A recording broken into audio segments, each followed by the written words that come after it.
The New South Wales Police Commissioner Mick Fuller is live on the line this morning. Commissioner, good morning to you. Yeah, good morning, Ben. No masks, no social distancing, no brains. No brains, Ben. Look, from a New South Wales Police perspective, in non-COVID times, we have up to 1,000 protests a year and every year, and they come and go generally without any fuss. And just to put into context, last year we had a 30,000 strong protest. We had about 500 police rostered for that.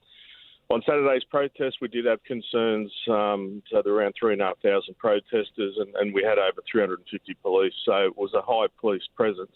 But even I was shocked with the level of violence, not just towards police, but that footage of Simon Ovadia, that was a real Robert Ovadia, sorry, that was really concerning. Yeah, Robert's the Channel 7 reporter who was kind of surrounded by a couple of idiots in a park somewhere and threatened had his mobile phone taken from him. But the police are the ones there on the front line. They were kicked, they were punched, they were intimidated, pelted with bottles. There was one police officer who was on horseback who had a pot plant thrown at her head. I mean, what does that achieve? It achieves nothing. And then I think what it does achieve is that most people in New South Wales were outraged by it, and the amount of assistance that we've had. You spoke about Crime Stoppers report. Another 500 reports have come in overnight. We've arrested around 63 people now, issued infringements to around 90, and we will continue to do that. In fact, the strike force we have set up seasoned is probably the biggest since the Cronulla riots in terms of making sure that we hold these grubs to account.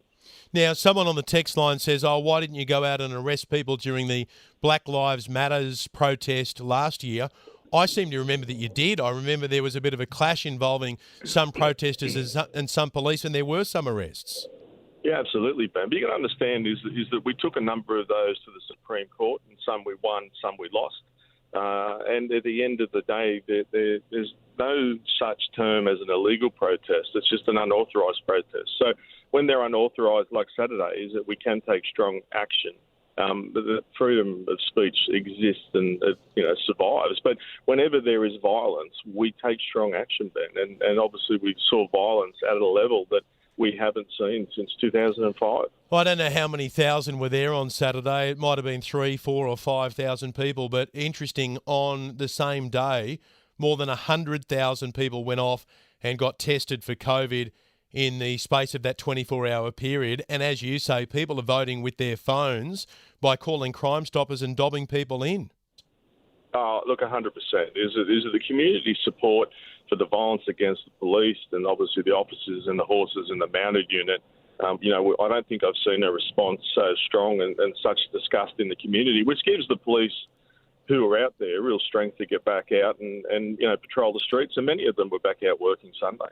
We appreciate your time and appreciate the efforts of all those New South Wales police officers who were working on Saturday. Thank you very much. Thank you, Ben. Cheers. Mick Fuller, the New South Wales Police Commissioner, who says no brains, no masks, no social distancing and no brains.